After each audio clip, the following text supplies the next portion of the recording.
तो नेक्स्ट बात करते हैं चैप्टर नंबर 5 कोऑर्डिनेशन कंपाउंड के इम्पोर्टेंट एमसीक्यू पॉइंट की। सबसे पहले आपको कॉम्प्लेक्स कंपाउंड के बारे में अच्छे से पता होना चाहिए, कॉम्प्लेक्स कंपाउंड को कैसे रिप्रेजेंट करते हैं, है ना। तो कोई भी कॉम्प्लेक्स कंपाउंड होता है तो उसमें कुछ चीज़ें आपको कॉमन है, जैसे यहाँ पर एम, यहाँ से एल और यहाँ से वाई। इसमें किसको क्या बोलते हैं वो इम्पोर्टेंट है जानना। जैसे जो लेफ्ट हैंड साइड में उसको बोलते हैं काउंटर आयन, ठीक है। इस साइड जो है उसको भी बोलते हैं काउंटर आयन। इधर जो होता है वो नेगेटिव वाला होगा, इधर जो होगा वो पॉजिटिव वाला होगा। और इसमें अगर एम की बात करें तो इसको बोलते हैं सेंट्रल एटम। क्या बोलते हैं? It is central atom. और इसमें जो एल होता है उसको बोलते हैं क्या? लिगेंड्स, ठीक है। तो लिगेंड्स जो होता है वो लुईस बेस की तरह काम करता है। दूसरी चीज ध्यान रखना है कि लुईस बेस का मतलब होते हैं, उनको बोलते हैं न्यूक्लियोफाइल। और ये क्या करते हैं? इलेक्ट्रॉन डोनेट करते हैं किसको? Central atom. अगर बात करें सेंट्रल एटम तो ये लुईस एसिड होते हैं क्योंकि इलेक्ट्रॉन एक्सेप्टर होते हैं, और ये काम करते हैं किसकी तरह? इलेक्ट्रोफाइल की तरह। इतनी चीजें आपको थोड़ा सा इसमें जानना रहेगा। और अगर नॉमेनक्लेचर की बात करें, सबसे पहले इसका नाम लिखते हैं, फिर लिगेंड्स आता है, फिर ये आएगा, सबसे लास्ट में आपका नेगेटिव काउंटर आयन का नॉमेनक्लेचर कर। ओके, नेक्स्ट इसमें जो पॉइंट है आपको पता होना चाहिए कि डबल सॉल्ट के कुछ एग्जाम्पल दिए। इसमें आपका कर्नेलाइट है, ठीक है, MgCl2 KCl और .6H2O कर्नेलाइट होता है। इसके अलावा मोहर सॉल्ट आपने देखा हो, इसका भी फॉर्मूला क्या होता है ना, ferrous sulphate dot ammonium sulphate होता है ना। ये ट्वाइस होगा सल्फेट और यहाँ से 6H2O होता है, इसको जाना है। इसके अलावा पोटास एलम होता है। तो ये तीन मोहर सॉल्ट के एग्जाम्पल है, ठीक है। इसका फॉर्मूला थोड़ा क्लियर क्या है, करने लाइट का वो लिख दे रहा हूँ। होता है KCl डॉट MgCl2 और डॉट यहाँ से 6H2O। और पोटास एलम क्या होता है? K2SO4 Al2 SO4 thrice dot 24H2O।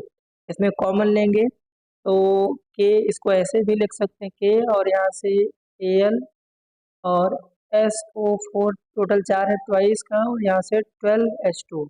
ये भी चलेगा और ये भी चलेगा, ठीक है। नीचे दिया हुआ एम्पिरिकल फॉर्मूला आपको दिया हुआ है। इस टॉपिक की बात करते हैं, इसमें प्राइमरी वैलेंसी और सेकेंडरी वैलेंसी वर्नर्स थ्योरी में आता है। प्राइमरी वैलेंसी होता है ऑक्सीडेशन नंबर के बराबर, ठीक है, oxidation state of central atom. और जो सेकेंडरी वैलेंसी होता है वो क्या होता है?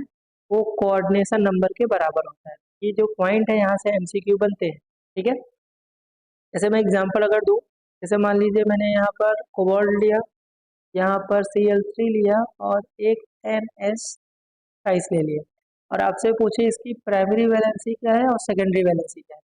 तो प्राइमरी वैलेंसी क्या होता है? ऑक्सीडेशन स्टेट होता है। तो कोबाल्ट का ऑक्सीडेशन स्टेट एक्स मान लीजिए, क्लोरीन पे 3 माइनस और वाटर NH3 न्यूट्रल होता है। एक्स की वैल्यू कितना आया? 3। दैट मीन्स प्राइमरी वैलेंसी 3 होगा। और ये क्लोरीन और NH3 यूनिडेंटेड लिगेंड होता है, तो टोटल 6 हैं, तो 6 इसका क्या होगा? सेकेंडरी वैलेंसी होगा। इस तरह का क्वेश्चन यहाँ से MCQ में बनते हैं, तो इसको आप ध्यान देके जाएंगे। एक छोटा सा पॉइंट है इसमें, अब थोड़ा ध्यान रखना इसमें। जैसे मान लीजिए कोबाल्ट और Cl3 और यहाँ पर 6NH3 दिया हो, ये आपको क्वेश्चन में दिया रहेगा, और बोलेगा अगर इसको एक्सेस सिल्वर नाइट्रेट से रिएक्शन कराएंगे तो यहाँ से क्या क्या आपको बनेगा। जैसे अगर बोले कि आपको 1 मोल AgCl PPT फॉर्म हो रहा है, या 2 मोल AgCl बन रहा है, या फिर 3 मोल AgCl प्रेसिपिटेट हो रहा है, तो कॉम्प्लेक्स कंपाउंड क्या होगा? तो सिंपल सी बात है, देखिए 1 मोल AgCl, क्योंकि AgNO3 रिएक्शन करेगा तो काउंटर आयन से रिएक्ट करेगा, तो यहाँ पर जो कॉम्प्लेक्स बनेगा, एक Cl AgCl बना तो 3 क्लोरीन है, तो 2 क्लोरीन को अंदर रखिए, बाकी NH3 जो 4 होगा और एक Cl को बाहर कर लीजिए, ये कॉम्प्लेक्स होगा। अगर 2 आपको AgCl बना रहा है तो 2 क्लोरीन को आपको बाहर रखना होगा, तो क्योंकि यही इससे रिएक्ट करेगा और 3 करना है तो तीनों क्लोरीन को आपको बाहर निकालना होगा, तो ये इसका कॉम्प्लेक्स होगा। ठीक है, इस पे क्वेश्चन बनते हैं, थोड़ा सा इसको देख के जाइए, है ना। जितना AgCl बन रहा है उतना ही क्लोरीन को काउंटर आयन नेगेटिव में रख दीजिए बाहर, वही आपका आंसर होगा। नेक्स्ट यहाँ पर हम बात करते हैं लिगेंड से रिलेटेड, है ना। तो लिगेंड से रिलेटेड भी क्वेश्चन आते हैं। अगर लिगेंड्स की बात की जाए तो लिगेंड्स में कई सारे हैं। सबसे पहले अगर बात करें यूनिडेंटेड लिगेंड, ठीक है। यूनिडेंटेड लिगेंड क्या होते हैं? जो one pair of electron donate करते हैं। इसमें एग्जाम्पल बहुत इंपॉर्टेंट है। जैसे इसमें बात करें H2O, NH3, CO और NO, ये चारों के चारों न्यूट्रल लिगेंड्स होते हैं। कैसे होते हैं? न्यूट्रल लिगेंड्स होते हैं, इन पे कोई चार्ज नहीं होता है। इसको बोलते हैं एक्वा, NH3 को बोलते हैं अमाइन, इसको बोलते हैं क्या? कार्बोनाइल, और इसको बोलते हैं क्या? नाइट्रोसिन। ठीक है। इसके अलावा निगेटिव लिगेंड्स जो होते हैं जैसे Cn- होता है ना, ऑक्सीडो होता है, हाइड्रोक्सीडो होता है, तो ये सब निगेटिव लिगेंड्स के एग्जाम्पल है। ओके, तो थोड़ा सा एक बार नोट्स पढ़ लेंगे आप। यूनिडेंटेड हो गया। नेक्स्ट आता है इसमें डाईडेंटेड लिगेंड्स। तो डाईडेंटेड लिगेंड क्या होते हैं? जो 2 पेयर ऑफ इलेक्ट्रॉन डोनेट करते हैं, ठीक है, सेंट्रल एटम को। इसमें 4 ही एग्जाम्पल है ना। कौन कौन से हैं? एक तो EN होता है, EN का स्ट्रक्चर CH2CH2, और यहाँ पर NH2NH2, इसका नाम है इथेन 1,2 डाई अमाइन। ठीक है, तो ये आपका डाईडेंटेड लिगेंड्स का एग्जांपल। नेक्स्ट अगर इसमें बात करें तो C2O4-2, इसको ऑक्सीलेटो बोलते हैं, इसको OX लिखा होता है शॉर्ट में। इसके अलावा सल्फेटो होता है, कार्बोनेटो होता है, तो ये सब 4 जो हैं वो डाईडेंटेड लिगेंड्स के एग्जाम्पल है। चलिए नेक्स्ट बात करते हैं। इसमें कई बार पूछा है, दैट इज एम्बीडेंटेड लिगेंड। ठीक है, एम्बीडेंटेड लिगेंड। एम्बीडेंटेड लिगेंड क्या होते हैं? जिसमें ऐसे लिगेंड जिनके पास 2 डिफरेंट डोनर साइड, ठीक है। इसका डेफिनेशन क्या हुआ? Ligands having 2 different donor side in same molecule, जो भी मॉलिक्यूल हो सेम हो। तो ऐसे 3 ही एग्जांपल है। जैसे अगर मैं बात करूँ SCN-, तो अगर सल्फर डोनेट कर रहा है तो इसको बोलते हैं थायोसाइनेटो S, और अगर यहीं पर N डोनेट करेगा इसको बोलेंगे थायोसाइनेटो N लगा दो। ये पहला एग्जांपल हुआ। दूसरा में साइनाइड आता है, अगर कार्बन देगा तो उसको साइनाइडो C बोलेंगे, और अगर यहीं पर NC होगा तो उसको थायोसाइनाइडो N बोलेंगे। इसके अलावा NO2 नाइट्रोजन देगा तो इसको बोलते हैं क्या? नाइट्रीटो N, और अगर यहीं पर ऑक्सीजन देगा इसको बोलते हैं क्या? नाइट्रीटो O। ये 3 एग्जाम्पल हैं, ठीक है, एम्बीडेंट लिगेंड के। बिल्कुल करके जाइए, जैसे थायोसाइनेटो CN और NO2। ठीक है, ये लिंकेज आइसोमर शो करते हैं। आगे आएगा लिंकेज आइसोमर कभी आए तो ये अगर लिगेंड दिख जाए पक्का वो एम्बीडेंट लिगेंड्स हैं और वो लिंकेज आइसोमर शो करते हैं। ओके, नेक्स्ट यहाँ पर जो टॉपिक है दैट इज चिलेटिंग लिगेंड्स से रिलेटेड, है ना। चिलेटिंग लिगेंड्स क्या हो? चिलेटिंग लिगेंड, तो चिलेटिंग लिगेंड्स उसको बोलते हैं जो साइक्लिक चेन बनाते हैं। ठीक है, तो इसका डेफिनेशन क्या होगा? Ligands which form ring chain structure with central atom, ऐसे को बोलते हैं चिलेटिंग लिगेंड्स। तो जितने भी डाईडेंटेड लिगेंड हो, डाईडेंटेड या फिर पॉलीडेंटेड लिगेंड्स हो, इसमें यूनिडेंटेड लिगेंड नहीं आते, वो सब के सब चिलेटिंग लिगेंड्स होते हैं, वो क्लोज चेन स्ट्रक्चर फॉर्म करते हैं, है ना। इसके एग्जाम्पल में जितने भी हैं डाईडेंटेड और ये सब आ जाएंगे इसमें। और इसमें एक कॉन्सेप्ट ये ध्यान रखिएगा कि जो चिलेटिंग लिगेंड्स हैं, ठीक है, अगर किसी कॉम्प्लेक्स में चिलेटिंग लिगेंड्स हैं तो डायरेक्टली प्रोपोर्शनल टू होते हैं स्टेबिलिटी ऑफ कॉम्प्लेक्स के। कॉम्प्लेक्स की स्टेबिलिटी भी उतनी ज़्यादा होगी, ऐसा क्वेश्चन बोर्ड में आता है और आया भी है PYQ में, है ना। तो इसके अगर मैं एग्जांपल दूँ, जैसे मान लीजिए मैं 4 एग्जांपल दे रहा हूँ।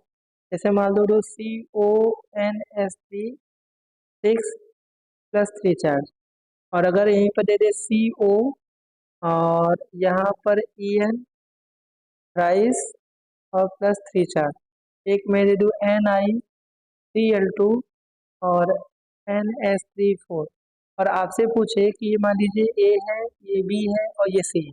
आपसे पूछे इसमें सबसे ज़्यादा स्टेबल कॉम्प्लेक्स कौन है, तो आपको पहले ये देखना है कि कहाँ पर लिगेंड्स क्या है।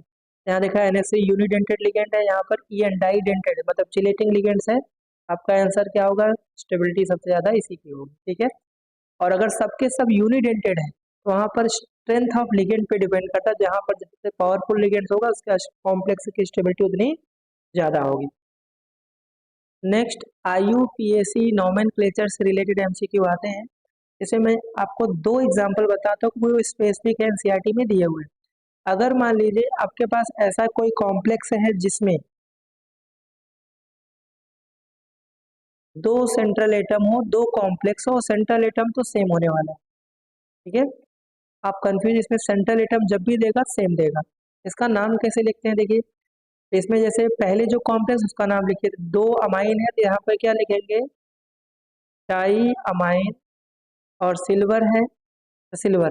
अब इसमें न्यूट्रल होगा तो इसमें क्या होगा, देखिए इसमें ऑक्सीडेशन स्टेट जब निकालेंगे तो +2 आएगा, तो आधा इस ऑक्सीडेशन स्टेट का साथ लिखते हैं और आधा इसके साथ।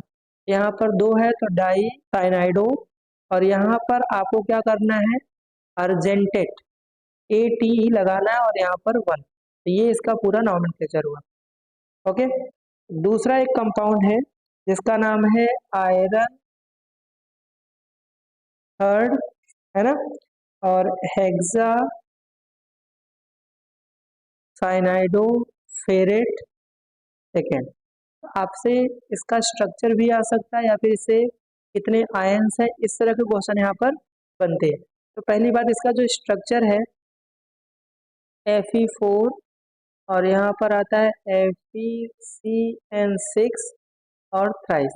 इसको जब आयनाइज करोगे तो जो फेरिक आयन है ये 4 होगा, और 3 आयन होंगे FeCN6 और -4। इसमें अगर पूछे कि नंबर ऑफ टोटल कितने आयन हैं, तो 4 फेरिक आयन थे, तो टोटल कितने हैं, 7 आयन है। तो ये 2 इम्पॉर्टेंट हैं नॉमेनक्लेचर, ओके। तो बात करते हैं इसमें आइसोमरिज्म में। तो आइसोमरिज्म में आपने पढ़ा होगा, एक तो है ज्योमेट्रिकल आइसोमरिज्म। तो ज्योमेट्रिकल आइसोमर में देखो 2 केस आता है। अगर ज्योमेट्रिकल आइसोमर में किसी कॉम्प्लेक्स का कोऑर्डिनेशन नंबर 4 है ना, तो वहां पर 2 पॉसिबिलिटी है। एक आपका MX2 और L2 टाइप का कॉम्प्लेक्स बन सकता है, और एक यहाँ पर MXLAB टाइप का बन सकता है, ठीक है। तो यही 2 पॉसिबिलिटी NCERT में है, ठीक है। ये L है, मतलब ये X एंड L क्या होते हैं, दैट इज यूनिडेंटेड लिगेंड्स होते हैं। तो इसमें एक सिस बनेगा और एक ट्रांस बनेगा, और अगर चारों के चारों लिगेंड्स अलग हैं तो उसमें जो सिस होगा 2 सिस के बनेंगे, और एक जो बनेगा वो ट्रांस का बनेगा। तो इसको आप ध्यान देके जाने वाले हैं। नेक्स्ट अगर मैं बात करूँ इसमें, अगर कॉम्प्लेक्स का कोऑर्डिनेशन नंबर 6 है तो यहाँ पर कई सारी पॉसिबिलिटी। पहला आपका बन सकता है MX2L4 टाइप का, ठीक है, इसमें सिस एंड ट्रांस आएगा। दूसरा आपका बन सकता है MX2LL ट्वाइस टाइप का, और तीसरा बन सकता है MX3L3 टाइप का, ओके। ये 3 यहाँ पर लिगेंड्स बन सकते हैं, और इस केस में facial and meridional, facial and meridional, ये इसमें 2 कॉम्प्लेक्स आते हैं, ठीक है।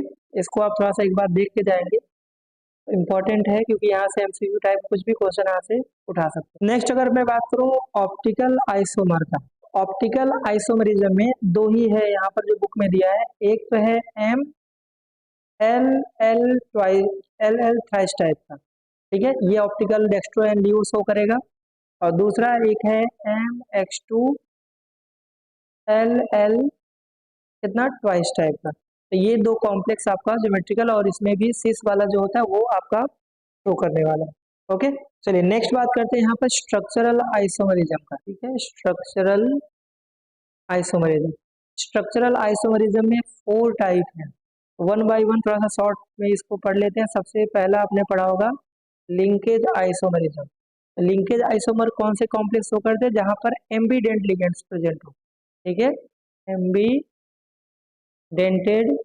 लिगेंड्स अगर प्रेजेंट है तो वो 100% लिंकेज आइसोमर होगा। ठीक है, एम्बीडेंट लिगेंड कौन है? CN है, SCN है और NO2। जिस कॉम्प्लेक्स में आपको ये लिगेंड दिख जाए पक्का वो कैसा होगा?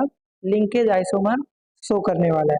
जैसे अगर मैं एक एग्जांपल की बात करूं, ठीक है, जैसे मान लीजिए हमने एक कॉम्प्लेक्स लिया CO और यहाँ से NH3 5 और यहाँ पर मैंने लिखा NO2। ठीक है, और अब देखो NO2 जो है एम्बीडेंट लिगेंड है, इसका जो लिंकेज आइसोमर बनने वाला है NH3 5 रहेगा और यहाँ पर ONO कर देगा, क्योंकि यहाँ पर नाइट्रिटो N है, यहाँ नाइट्रिटो O है। ये एक दूसरे के क्या हुए? Linkage isomer. ओके, नेक्स्ट यहाँ पर जो दूसरा अपने को पढ़ना है दैट इज कोऑर्डिनेशन आइसोमर। ये कोऑर्डिनेशन आइसोमरेज। तो कोऑर्डिनेशन आइसोमर में क्या होता है? लिगेंड्स जो होते हैं, लिगेंड एक्सचेंज करते हैं अपनी position, exchange with central atom. तो सेंट्रल एटम से ये अपनी पोजीशन एक्सचेंज करते हैं। फॉर एग्जांपल अगर मैंने मान लीजिए कोई कॉम्प्लेक्स लिया कुछ इस तरह का, कोबाल्ट, और यहाँ से हमने लिया NH36। ठीक है, और इसके अलावा क्रोमियम, और यहाँ पे लिया मैंने CN6। ठीक है, तो इसमें इसका कोऑर्डिनेशन दो कॉम्प्लेक्स देकर समझ जाना, वो कोऑर्डिनेशन आइसोमर। ये वाला एक्सचेंज होके यहाँ पर आ जाएगा और ये वाला एक्सचेंज होके यहाँ पर आएगा, तो क्या बनाएगा? CO और CN यहाँ पर 6 होगा और क्रोमियम के साथ कौन चला जाएगा? NH36। तो ये एक दूसरे के क्या हुए? Coordination isomerism. थर्ड की अगर बात की जाए तो थर्ड में आपका है आयोनाइजेशन आइसोमरिज्म। आयोनाइजेशन आइसोमरिज्म, इसमें क्या होते हैं? काउंटर आयन जो होते हैं, काउंटर आयन अपनी पोजीशन एक्सचेंज करेंगे इससे लिगेंड्स। ठीक है, तो उसको बोलते हैं आयनाइजेशन आइसोमर। फॉर एग्जांपल जैसे कोबाल्ट है और यहाँ पर हमने ले लिया NH3 5 और यहाँ पर सल्फेट है ब्रोमीन। ठीक है, तो ये क्या करेगा? ब्रोमाइड जो है काउंटर आयन वो अंदर चला जाएगा और ये बाहर आ जाएगा। इसका जो बनेगा कोबाल्ट NH3 5 Br अंदर और सल्फेट आयन बाहर, एक दूसरे के आयोनाइजेशन आइसोमर। नेक्स्ट इसमें हम फोर्थ जो है दैट इज सॉल्वेट या फिर हाइड्रेट आइसोमर। इसमें क्या होगा? काउंटर आयन वाटर लिगेंड से एक्सचेंज करेगा। तो एग्जांपल ले लेते हैं, जैसे मान लीजिए क्रोमियम है और H2O यहाँ पर है 6 और Cl बाहर। तो ये क्या होगा? एक क्लोरीन अगर अंदर आएगा तो एक वाटर यहाँ से बाहर जाएगा, तो यहाँ से H2O कितना हो जाएगा? 5, एक Cl और Cl2 दो बाहर रहेगा और एक H2O। तो ये एक दूसरे के सॉल्वेट आइसोमरिज्म है जिसमें काउंटर आयन वाटर से ही एक्सचेंज करेगा, तो इसीलिए इसको सॉल्वेट या फिर हाइड्रेट आइसोमरिज्म बोलते हैं। ओके,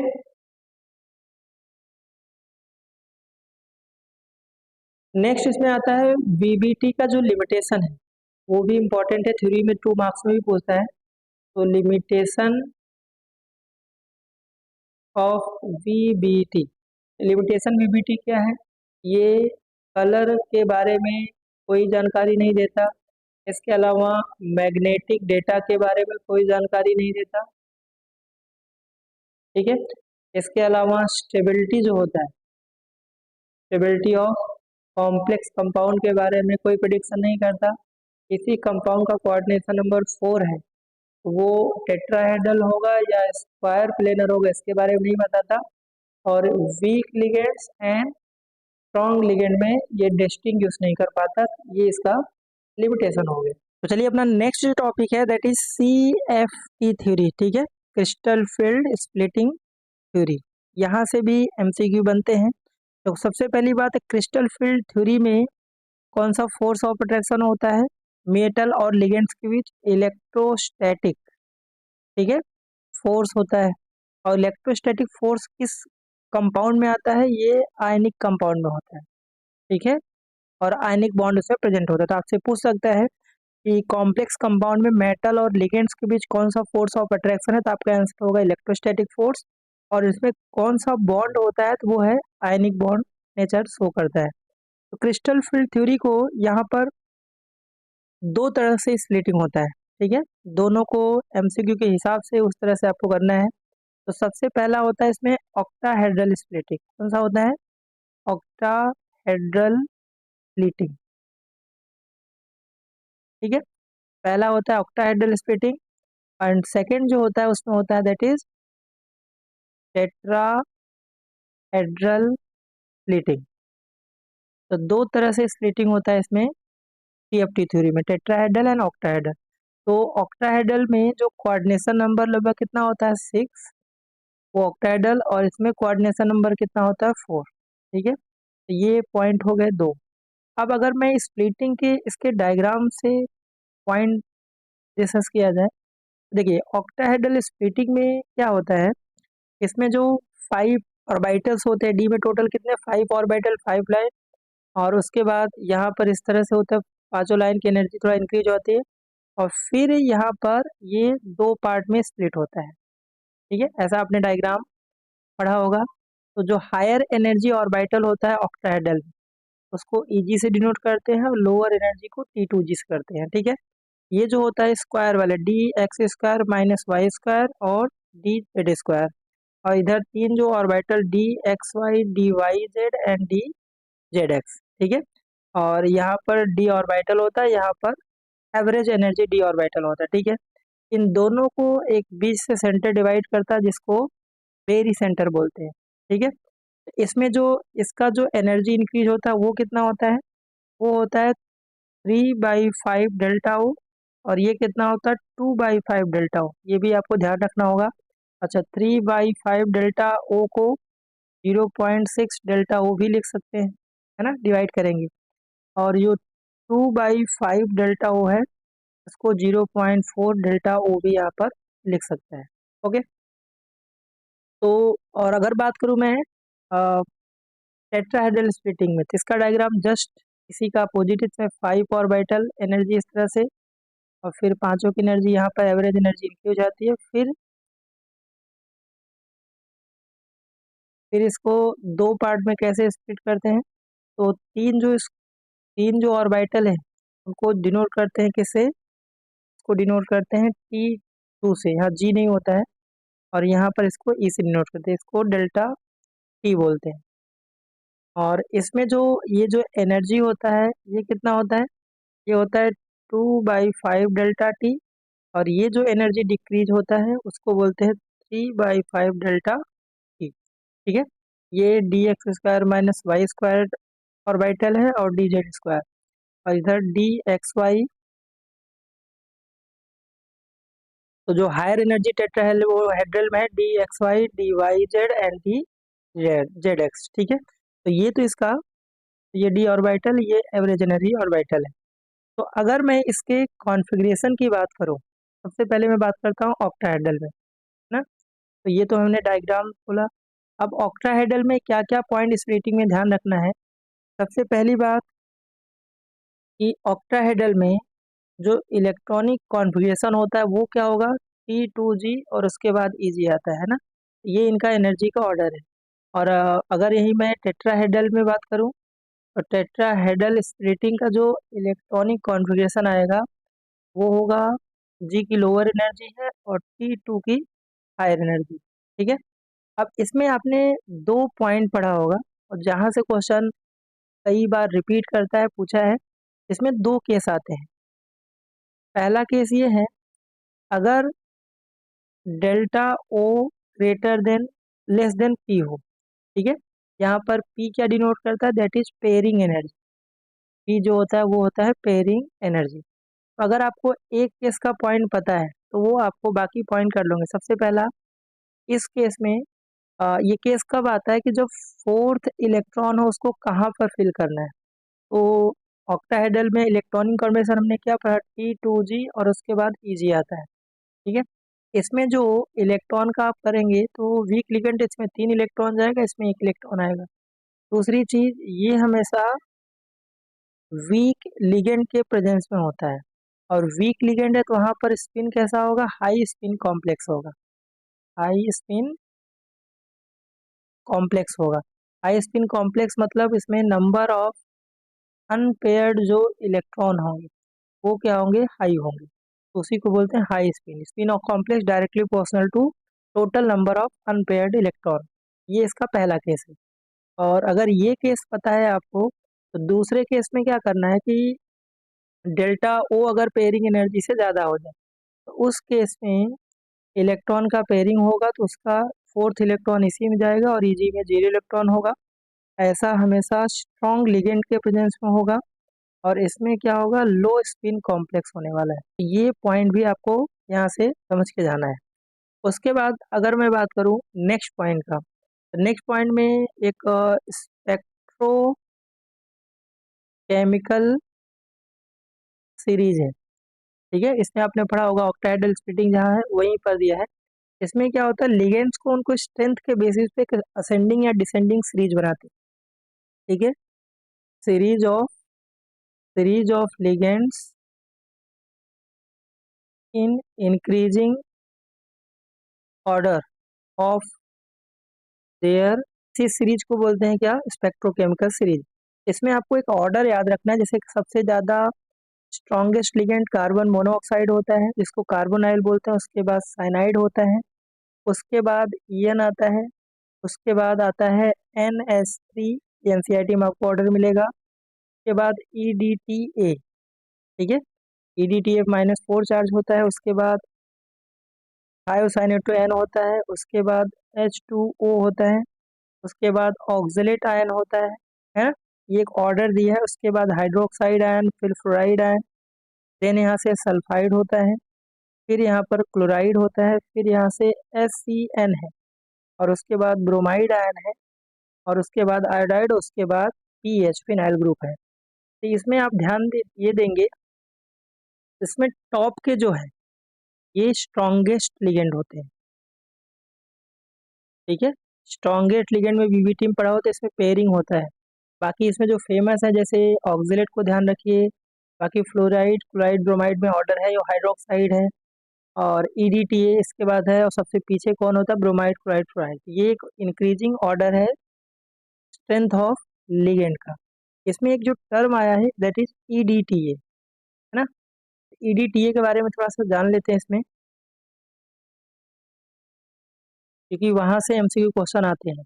तो हेक्साडेंटेड लिगेंड्स का एक ही एग्जांपल है, और वो एग्जांपल है EDTA, और इसके ऊपर -4 चार्ज होता है ना। इसका पूरा नाम क्या है, इसको बोलते हैं इथाइलिन। ठीक है, ethylene di amine tetra acetate. ठीक है, ये इसका पूरा नाम है। अगर मैं इसके स्ट्रक्चर की बात करूँ तो इसका जो स्ट्रक्चर होता है CH2, यहाँ पर नाइट्रोजन, इसके पास नाइट्रोजन, और इसके बाद यहाँ पर CH3COO-, और ऐसे ही दोनों नाइट्रोजन से दो दो यहाँ पर एसीटेट आयन प्रेजेंट होते हैं, CH2COO- और CH2COO-। तो इससे रिलेटेड क्या क्या पॉइंट हो सकते हैं वो समझ लेते हैं। इसमें पहला ये पूछ सकता है कि इसमें डोनर साइड कितने हैं। तो टोटल इसमें जो डोनर साइट है हेक्साडेंटेड है, 6 इसमें डोनर साइट है। ठीक है, 6 पेयर ऑफ इलेक्ट्रॉन डोनेट करता है, दैट्स वाई इसी के लिए इसको हेक्साडेंटेड बोलते हैं। अब 6 में से 2 जो डोनर साइट है, ठीक है, 2 डोनर साइट जो है वो नाइट्रोजन एटम से होता है। ठीक है, ये भी क्वेश्चन पूछेगा। और 4 जो डोनर साइट है वो बाई किससे है, ऑक्सीजन एटम से। तो ये भी आपको थोड़ा सा ध्यान रखते जाना है। और इस पे चार्ज कितना होता है, -4 चार्ज होता है, दिख ही रहा है। इसमें सिग्मा बॉन्ड 31, और पाई बॉन्ड टोटल कितने हैं 4। ओके, ये भी जितने भी मैं पॉइंट EDTS रिलेटेड किया आप इसको देख के जाएंगे, यहाँ से क्वेश्चन बनने के चांस। चलिए नेक्स्ट जो पॉइंट है that is colour of complex compound. ठीक है, कलर ऑफ कॉम्प्लेक्स कंपाउंड, यहाँ से भी 2-3 MCQ पॉइंट बन रहे हैं। सबसे पहला पॉइंट ये है कि आप इस कॉम्प्लेक्स का कलर आप याद करके जाइए। ठीक है, इसका पूरा जो नाम है, इसका नाम है हेक्सा एक्वा टाइटेनियम थर्ड। इसका जो कलर होता है वायलेट कलर का होता है, ये आप थोड़ा ध्यान रखिएगा। इसमें DD ट्रांजिशन के कारण इसका वायलेट कलर होता है। ठीक है, लोअर एनर्जी से इलेक्ट्रॉन जब हायर एनर्जी में माइग्रेट करता है तो इसको बोलते हैं DD ट्रांजिशन, इसके कारण कलर इसका होता है। दूसरा चीज इसमें NCERT में पढ़ेंगे तो एक टर्म है रूबी। ठीक है, रूबी एक क्रिस्टल होता है और इसमें जो होता है Al2O3 प्लस 0.5 to 1%, इसमें क्रोमियम +3 होता है। इसी मिक्सचर को बोलते हैं रूबी, है ना। और इसका जो कलर होता है ड्यू टू DD ट्रांजिशन के कारण इसका कलरिंग प्रॉपर्टी होता है। ठीक है, नेक्स्ट जो पॉइंट है इसमें कलर से रिलेटेड, एक आप NCERT में और पढ़ेंगे, बेराइल एक कंपाउंड होता है जिसका फॉर्मूला आपको ध्यान रखना है। और बेराइल का फॉर्मूला क्या होता है, Be3Al2, और यहाँ से सिलिकॉन 6 होता है और ऑक्सीजन कितना होता है 18। इस फॉर्मूले को भी याद करके जाएंगे। और इसमें क्रोमियम +3 जो होता है वो ऑक्टाहेड्रल साइट पे प्रेजेंट होता है। ठीक है, तो ये भी आप ध्यान रखिए। और ऑक्टाहेड्रल का मतलब क्रोमियम +3 है, इसका मतलब क्रोमियम में 2 चार्ज होगा, 3D2 होगा। तो ये MCQ में कहीं से भी क्वेश्चन आपसे पूछ सकते हैं, इसलिए ये सब पॉइंट भी आप देख के जाएंगे। ठीक है, नेक्स्ट इसका जो टॉपिक है that is bonding in metal carbonyl. ठीक है, बॉन्डिंग इन मेटल कार्बोनाइल,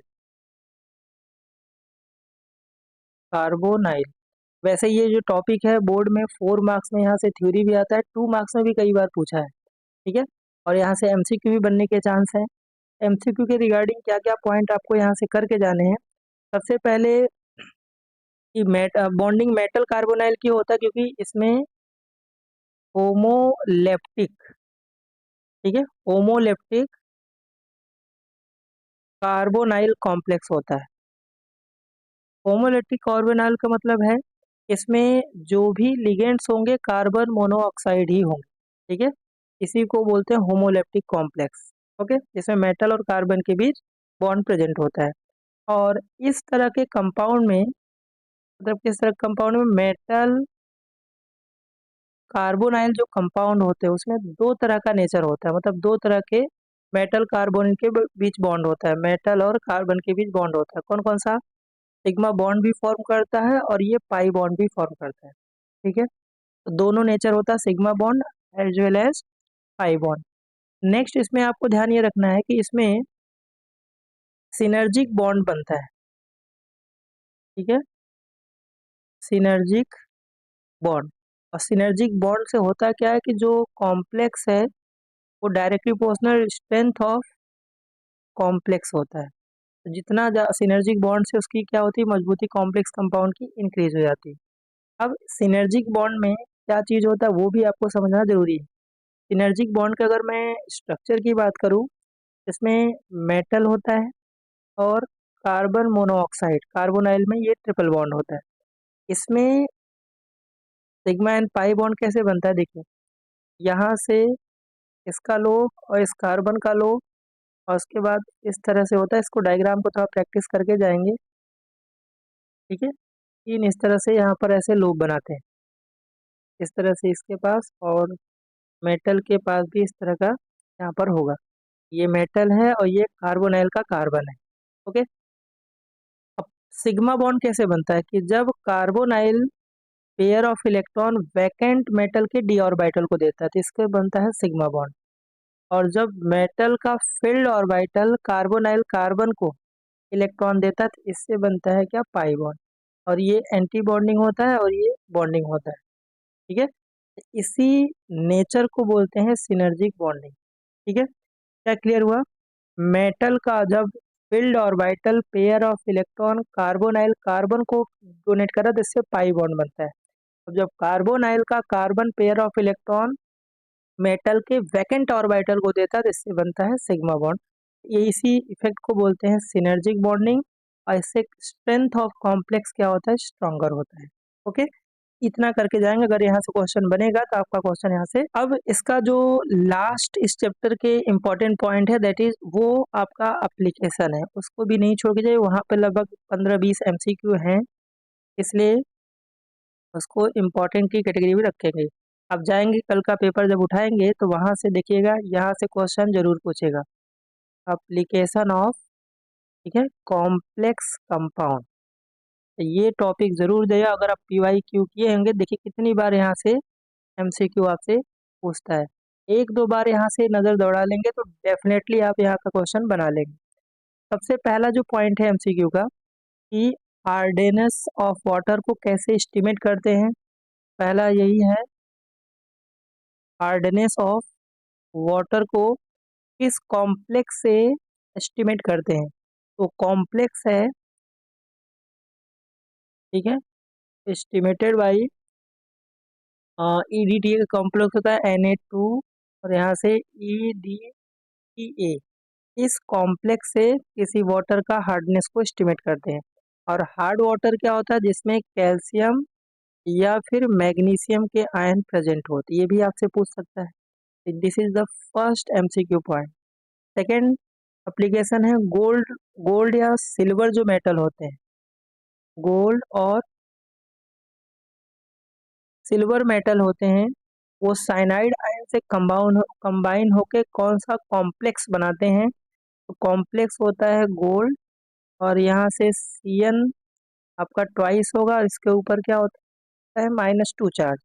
और अगर यहीं सिल्वर होगा, सेम कॉन्सेप्ट होगा, गोल्ड के प्लेस पे सिल्वर और इसके ऊपर -2 चार्ज। तो ये आप कॉम्प्लेक्स की देख के जाएंगे। देखिए Cn2 है तो उसका चार्ज यहाँ पर है -2, और यहाँ पर जो चार्ज होगा ना वो -1 चार्ज होगा, है ना। Cn पे -1 चार्ज होगा। तीसरा जो MCQ पॉइंट है कि इम्प्योर निकल को, अगर इम्प्योर निकल एलिमेंट है Ni, उसको प्योर में कन्वर्ट करना, सबसे पहले एक कॉम्प्लेक्स बनाता है NiCOA4 होगा। ये कॉम्प्लेक्स बनाता है, फिर बाद में इसको डिकम्पोजिशन करके प्योर निकल फॉर्म कर दे। कॉम्प्लेक्स आपसे पूछ सकता है कौन सा कॉम्प्लेक्स यहाँ पर फॉर्म करता है। चलिए आगे बढ़ते हैं। नेक्स्ट जो MCQ पॉइंट है यहाँ पर, ठीक है, फोर्थ जो MCQ है वो है फोटोसिंथेसिस से रिलेटेड। फोटोसिंथेसिस वर्ड आपने पहले ही सुना है, जैसे प्लांट्स अपना इसे फूड बनाते हैं तो उसमें यूज कौन सा होता है, क्लोरोफिल। इसमें क्या यूज होता है, दैट इज क्लोरोफिल। अब आपसे सिंपल सा पूछ सकता है क्लोरोफिल में कौन सा मेटल प्रेजेंट होता है। तो आपको ध्यान रखना है क्लोरोफिल में मैग्नीशियम मेटल प्रेजेंट होता है। इसके अलावा हीमोग्लोबिन, ठीक है, थोड़ा बहुत जीके आप जानते होंगे। हीमोग्लोबिन जो होता है उसमें आयरन प्रेजेंट होता है, दूसरा मेटल आप ध्यान रखेंगे। इसके अलावा B12 तो होता है, उसमें कोबाल्ट प्रेजेंट होता है। तो ये तीन आप ध्यान रखिए, कॉम्प्लेक्स हैं और इनमें मेटल कौन सा प्रेजेंट होता है, ये आपका फोर्थ MCQ पॉइंट है। नेक्स्ट आप कई बार पूछा है विल्कोंसन कैटलिस्ट, ठीक है, विल्कोंसन कैटलिस्ट, ठीक है। विल्कोंसन कैटलिस्ट का आपसे कई बार फॉर्मूला पूछा है बोर्ड में। इसका फॉर्मूला क्या होता है, देखिए यहाँ पर होता है क्या, PH3 फॉस्फोरस, और ये थ्राइस होता है, फिर यहाँ से RHCl होता है। ये विल्कोंसन का है। पीएच का मतलब होता है फिनाइल, C6H5, है ना, इसको आप फिनाइल बोलते हैं, और इसी को PH से डिनोट किया हुआ है, ठीक है। और RH जो है उसको बोलते हैं रोडियम एलिमेंट, कौन सा? रोडियम का ये कॉम्प्लेक्स है, सेंट्रल एटम यहाँ पर रोडियम ही है। और इसका यूज कहाँ पर करते हैं? हाइड्रोजिनेशन ऑफ अल्किन में, ठीक है, हाइड्रोजिनेशन ऑफ अल्किन में इसका यूज करते हैं। चलिए नेक्स्ट एमसीक्यू की बात करते हैं, जो अपना 6 पॉइंट है। तो 6 पॉइंट में जो है अपना ब्लैक एंड वाइट फोटोग्राफी जो होता है, ठीक है, ब्लैक एंड वाइट फोटोग्राफी, ठीक है, ब्लैक एंड वाइट फोटोग्राफी। इसमें ध्यान रखिए, इसमें जो सोल्यूशन यूज करते हैं वो होता है हाइपो सोल्यूशन।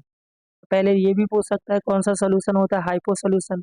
इसके अलावा इसमें AgBr जो कंपाउंड होता है वो हाइपो सोल्यूशन से कॉम्प्लेक्स बनाता है, तो कॉम्प्लेक्स का फॉर्मूला आपसे बोल सकता है। तो Ag होता है और यहाँ से H2O3 ट्वाइस, इसके ऊपर -3 चार्ज।